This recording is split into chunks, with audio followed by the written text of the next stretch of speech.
आप सबको नमस्कार, शुभ संध्या। सार्थक government job point YouTube channel आप सभी लोगों का हार्दिक स्वागत करता है। चैनल पर नए हैं तो चैनल को सब्सक्राइब कर लें, वीडियो को लाइक कर दें और शेयर कर दें। बेल आइकन दबा कर रखेंगे तो आपको नोटिफिकेशन मिल जाएगा और आप उसे शेयर कर पाएंगे। याद रखिए, आप सभी लोगों का जुड़ाव जाहिर सी बात है हम लोगों की नैतिक ताकत बनेगा। और जिस तरीके से इसमें बातें चल रही हैं, हम लोग यदि सरकार पर वो दबाव बना पाने में कारगर सिद्ध हो गए तो जाहिर सी बात है फैसला हम सभी लोगों के हित में होगा। हमें संख्या बल दिखाना है, क्योंकि संख्या बल हमेशा ही एक महत्वपूर्ण कदम होता है, ठीक है ना। और जब तक सरकार नफ़ा और नुकसान दोनों को तोल नहीं लेती है और उसको नफ़ा ज़्यादा उसका पलड़ा भारी नहीं दिखता है ना, तब तक कोई कदम उठाती नहीं है गवर्नमेंट। मैंने दोपहर की वीडियो में बोला था ना ये चीज़ कि शासन का जो मतलब मंत्री होता है ना, वो मंत्रालय की सीढ़ियाँ चढ़ते ही उसको सुनाई देना बंद हो जाता है, और जैसे ही वो अपनी कुर्सी बैठता है फिर सुनाई देना दिखाई देना सब बंद हो जाता है, ठीक है ना। तो इसीलिए मैं कह रहा हूँ कि आप सभी लोग एक नैतिक जिम्मेदारियाँ उठाइए। आपको ना धन खर्च करना है, ना आपको कहीं जाना है, ना धूप में तपना है, उसके लिए हम लोग हैं, हम लोग कर रहे हैं वो चीज़ें, ठीक है ना। लेकिन ऐसा भी नहीं है कि बार बार विद्यार्थी दिल्ली जा रहे हैं, लखनऊ जा रहे हैं, है ना, और सोशल मीडिया से लेकर के सारी जगहों पर टीम बना करके एक्टिविटी हम लोग फैला रहे हैं, तो क्या उसमें धन नहीं खर्च होता है? होता है। लेकिन आप सभी लोगों के लिए हम सब लोग ये चीज़ें कर रहे हैं ताकि आप लोगों का कुछ भला हो जाए, ठीक है ना।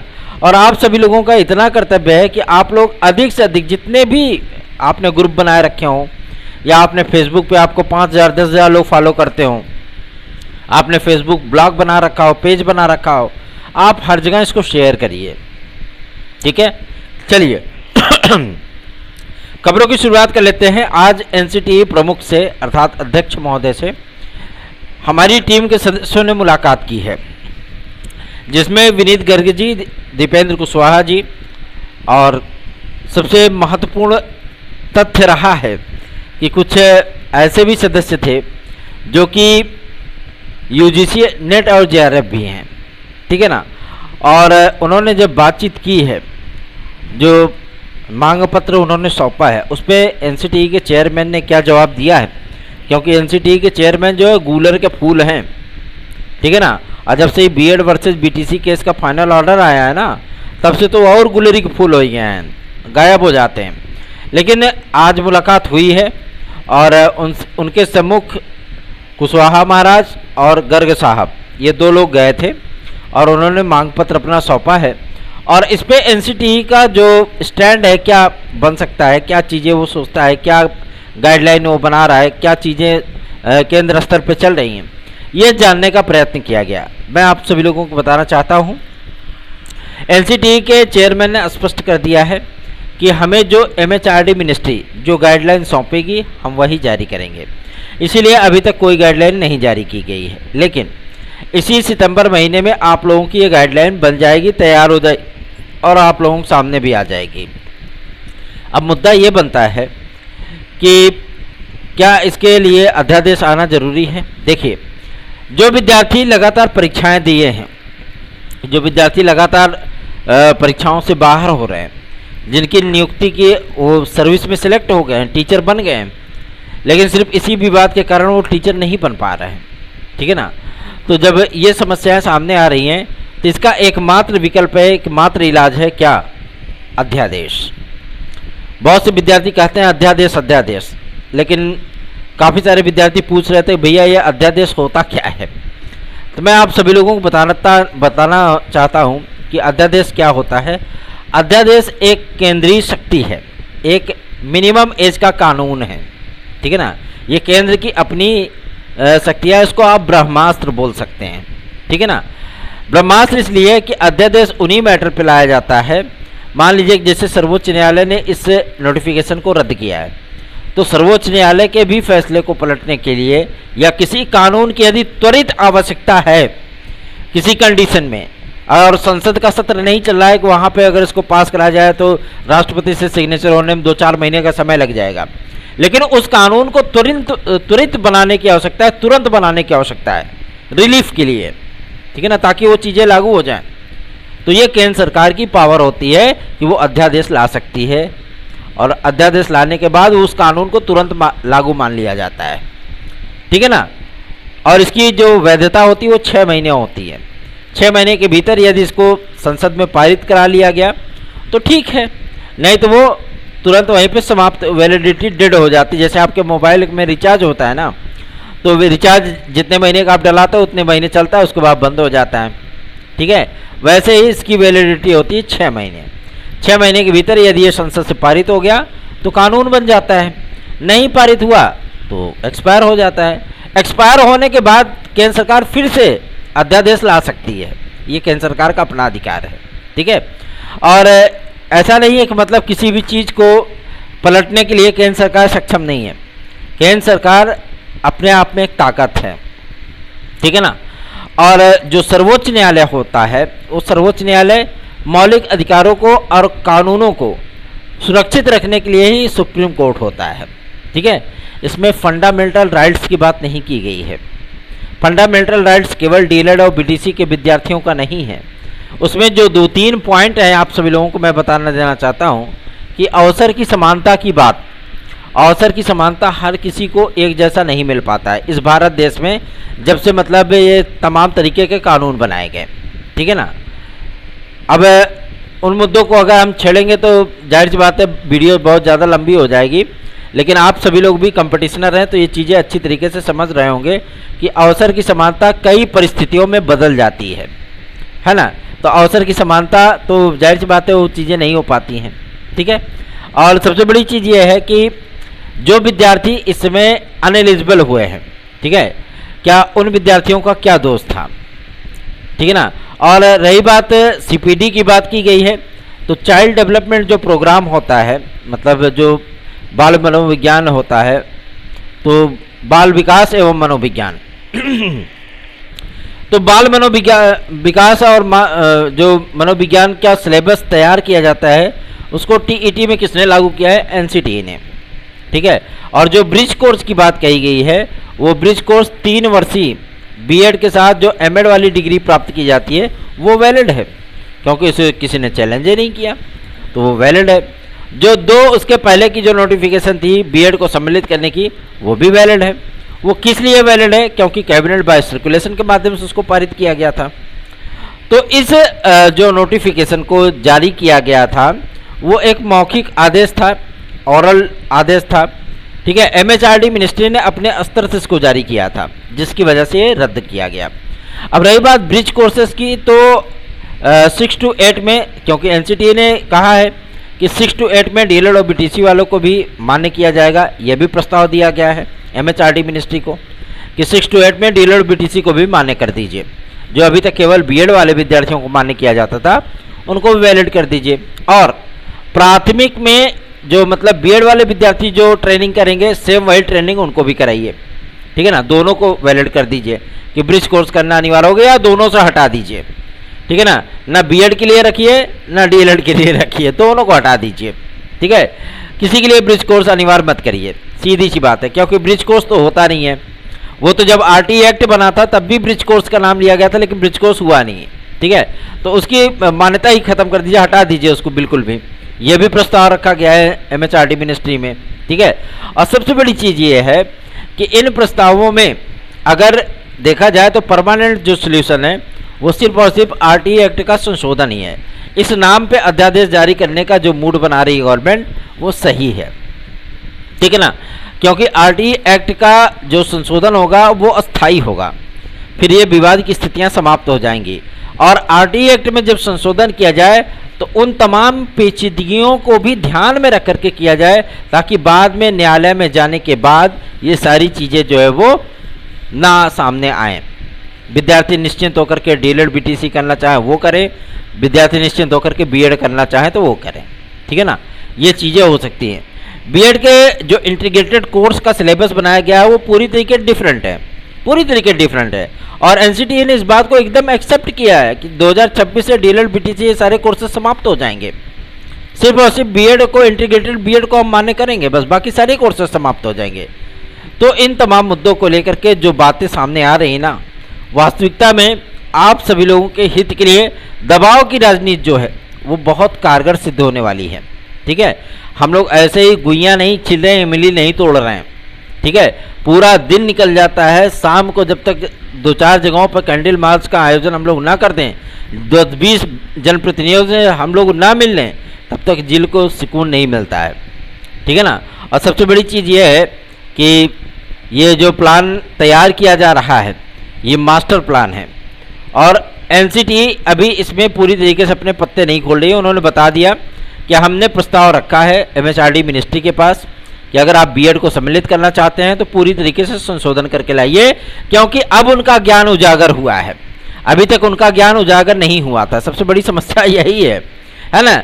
जब 28 मई को 2018 को ये गजट आया था तभी एनसीटी के चेयरमैन को ये चीज़ें बोल देनी चाहिए थी, है ना, कि ये चीज़ें होंगी, अगर बाद में न्यायालय में इसको चुनौती दी जाएगी तो ये निरस्त किया जा सकता है, आप इसको कैबिनेट से पारित करा लीजिए। तभी बोल दिए होते, लेकिन आनन फानन में कर दिया। अब वो ज्ञान उजागर हो गया है, ज्ञान अभी आया, अच्छी बात है, बुद्धम शरणम गच्छामि, है ना, ठीक है। जितया विजयन कहे गए तो कोई दिक्कत नहीं, अगर आपको ज्ञान प्राप्त हो गया तो अच्छी बात है। लेकिन सबसे बड़ी चीज़ यह है कि इसमें विद्यार्थियों का क्या दोष था, है ना। और विद्यार्थियों के लिए जाहिर सी बात है भैया, 2019 में लोकसभा का इलेक्शन था तो गवर्नमेंट ने कहा चलो भाई हमको कितना वोट मिलेगा, 2.5 करोड़ वोट मिल जाएगा, उसमें मान लो अगर 10% भी निकाल देंगे तो भी हमारा मोटा माटी 100 सीट का फायदा हो जाएगा। आपको सम्मिलित कर दिया, 5 साल तक कोई विवाद नहीं हुआ, लेकिन अक्सर विवादों की स्थितियां पेंडिंग में रहती हैं। अब वो परिस्थितियां पुनः आ गई हैं, इसलिए आप सभी लोगों को मैं बता दूं फौरी तौर पर राहत के लिए, क्योंकि आज जब केंद्रीय विद्यालय संगठन के अधिकारियों से टीम के सदस्यों ने मुलाकात की तो उन्होंने इस बात को स्पष्ट कर दिया कि जो सर्वोच्च न्यायालय के ट्रिपल बेंच का जो आदेश आया है, ठीक है ना, और जो डिवीजन बेंच का आदेश आया है कि बीएड वाले विद्यार्थियों को भाई हम सम्मिलित कर लें इन सारी चीज़ों में, तो हम जाहिर सी बात है कि मतलब उन विद्यार्थियों को सम्मिलित करेंगे और उनको नियुक्ति पत्र भी देंगे, पहला। दूसरा ये कि एमएचआरडी से जो डेलीगेशन हमारा मिला है उन्होंने भी इस बात को स्पष्ट कर दिया था कि हम इसका पूरा मसौदा तैयार कर चुके हैं, केंद्रीय कैबिनेट मीटिंग में इसको हम रखेंगे, ठीक है। और एनसीटी प्रमुख ने कहा है कि हम पूरा प्रस्ताव तैयार करके बता दिए हैं कि अगर बीएड को सम्मिलित कर रहे हैं आप तो बीएड को सम्मिलित करने के जो जो रास्ते हैं अस्थायी तौर पे, ताकि किसी प्रकार का कोई विवाद ना हो, वो सारी चीज़ें हमने सुझा दी है, प्रस्ताव बना करके दे दिया है। और जो प्रस्ताव उधर से पारित होगा, जो प्रस्ताव ला करके हमको देंगे, वही संशोधित गाइडलाइन में आप लोगों को दिखेगा, ठीक है ना। उन्होंने बीएड के पक्ष में बोलने की कोशिश की, ना तो डीएलएड और बीडीसी के पक्ष में बोलने की कोशिश की, सीधे सीधे कह दिया कि सारा कुछ दारोमदार इसमें एमएचआरडी मिनिस्ट्री पे है, ठीक है। और एमएचआरडी मिनिस्ट्री ने इस बात को स्पष्ट कर दिया क्योंकि भैया उड़ीसा के सांसद हैं वो, है ना, और आपको चिंतित होने की बिल्कुल भी आवश्यकता नहीं है। अगर आप सभी लोग सहयोगात्मक रवैया हम लोगों के साथ अपनाएंगे, आप सभी लोग अधिक से अधिक लोगों में वीडियोस को शेयर करेंगे, चैनल को सब्सक्राइब करेंगे, एक अति आत्म उत्साह होता है और एक उत्साह होता है।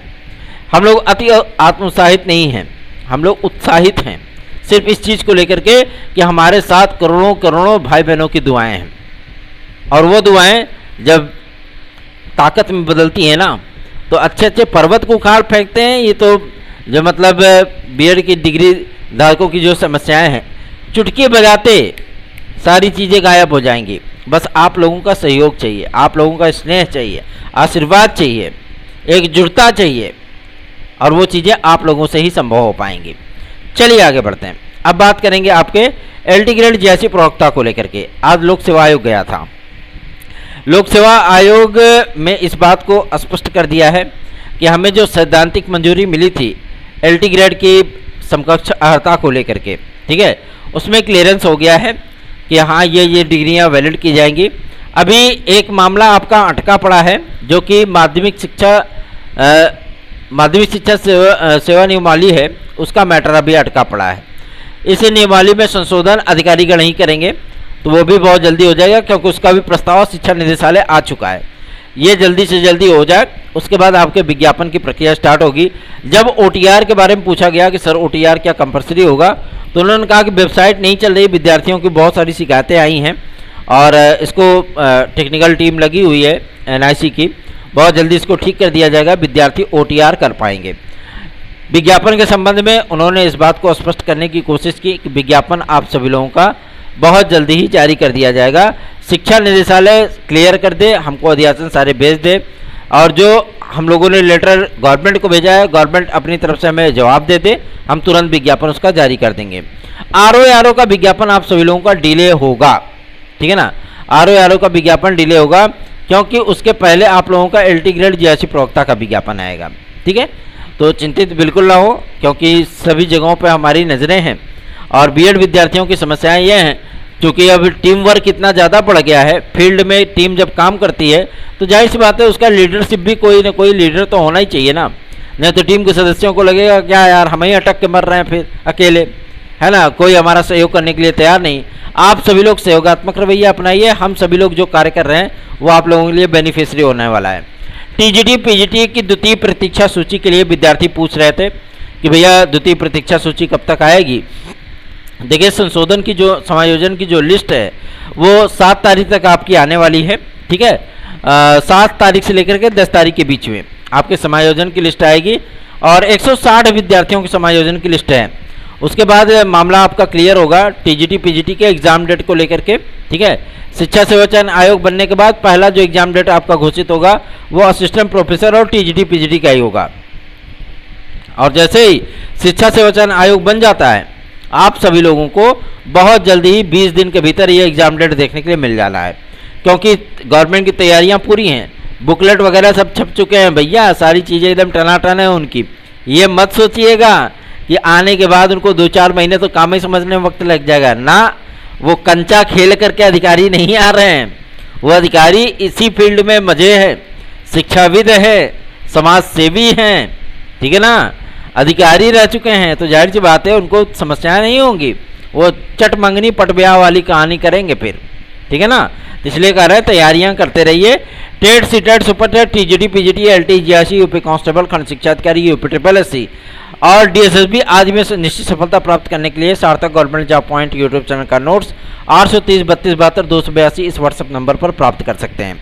हमारे जो याचिका भाई बंधु हैं जो सर्वोच्च आपके हाईकोर्ट में याचिका में सम्मिलित हुए हैं, उन विद्यार्थियों के लिए भी मैं बता देना चाहता हूं कि सितंबर के इसी प्रथम सप्ताह में, मतलब ये जो वीक आपका चल रहा है, कल परसों की डेट में हम लोग डेट लगवाएंगे हियरिंग की और विद्यार्थियों को बहुत जल्दी उसमें रिलैक्स मिल जाएगा। दूसरा ये कि आपके वीडियो एग्ज़ाम के लिए रिजल्ट के लिए विद्यार्थी पूछ रहे थे कि भैया वीडियो एग्ज़ाम का रिजल्ट कब तक आएगा, तो 10 तारीख तक पूरा पहले OMR चेक हो जाने दो, उसके बाद नॉर्मलाइजेशन हो जाने दो, फिर बताते हैं कि रिजल्ट कब तक आएगा।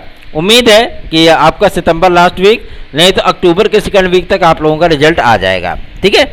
निश्चिंत होकर के बेफिक्र होकर के अपनी तैयारियों पर फोकस करिए और बहुत जल्दी आप सभी लोगों को यूपी ट्रिपल एससी की तरफ से एग्ज़ाम डेट आदि की भी सूचना प्राप्त हो जाएगी। तो तैयारियों पर विशेष फोकस करिए और बीएड को एकजुट करिए, ठीक है ना, क्योंकि हम लोगों का जो प्रयास है ना वो दबाव है, सिर्फ गवर्नमेंट पे मनोवैज्ञानिक इसलिए दबाव बना रहे हैं क्योंकि हम अपनी संख्या दिखाना चाहते हैं कि हम कितने ताकतवर हैं। डीएलएड और बीटीसी वाले विद्यार्थी शांत नहीं बैठे हैं, ठीक है ना, वो भी अपने अपने कार्यों में लगे हुए हैं। तो आप सभी लोग तो बीएड से प्राथमिक से बाहर हो, आप सभी लोग अगर एकजुट नहीं होंगे तो जाहिर सी बात है आप लोगों की समस्याओं का सामना कौन करेगा, हम ही लोग तो कर रहे हैं ना। हम लोग कर रहे हैं तो हम लोगों के साथ तो खड़े हो भैया आप लोग। जब अगर कहते नहीं है कि अगर आप बोझ उठाते हो, जैसे मड़ई छाई जाती थी ना पहले देहातों में गाँवों में, तो कुछ लोग होते थे कि मतलब झूठिन के हो चिल्लाते थे, हो, जबकि वो थोड़ा सा भी सपोर्ट नहीं करते थे, लेकिन लोग फिर भी उठा लेते थे, है ना। तो वैसी स्थितियां होती हैं कि अगर आप सहयोगात्मक तरीके से समर्थन में वोटिंग करेंगे तो जाहिर सी बात है कि आप लोगों का कार्य सिद्ध हो जाएगा। अदरवाइज जो चीज़ें होती हैं कि हमेशा नेगेटिव फीलिंग आप सभी लोगों को आती होंगी। चैनल के माध्यम से आप लोगों को सकारात्मक इसलिए खबरें बताई जाती हैं क्योंकि उसके लिए हम लोग प्रयास कर रहे हैं, हमारी टीमें दिनों रात एक की हुई हैं। तो आप लोगों का भी ये कर्तव्य बनता है कि आप लोग जितना अधिक चैनल को सपोर्ट करेंगे उतना ही बेहतरीन कार्य हमारी टीमें कर पाएंगी।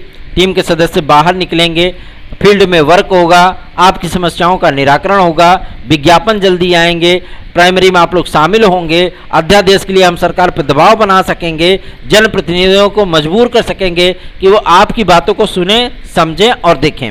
मैं आप सभी लोगों को बता दूं, लगातार सांसदों को, जितने सांसदों तक हम सभी लोगों की पहुंच हो सकती, जिनके ईमेल आईडीज़ हैं, जिनके हम लोगों के आवास की जानकारी है कि हाँ यहाँ ये इनका आवास है, हम लोग लगातार पत्र भेज रहे हैं, वो भी 1-2 की संख्या में नहीं, सैकड़ों की संख्या में, ताकि ईमेल्स भेज रहे हैं ताकि हम लोगों की जो बातें हैं वो शासन स्तर तक पहुंचाई जा सके। ठीक है, दिल्ली में धरना प्रदर्शन का भी आयोजन किया जा रहा है 14 सितंबर से, और इस टीम के सदस्यों में हर सदस्य को टारगेट दिया है कि कम से कम 5000 विद्यार्थियों को लेकर के आएँ। तो जाहिर सी बात है कि आप सभी लोगों से मैं इस बात को कर रहा हूँ। कुछ विद्यार्थी कहते हैं भैया आप किसी आंदोलन में सम्मिलित नहीं होते हैं।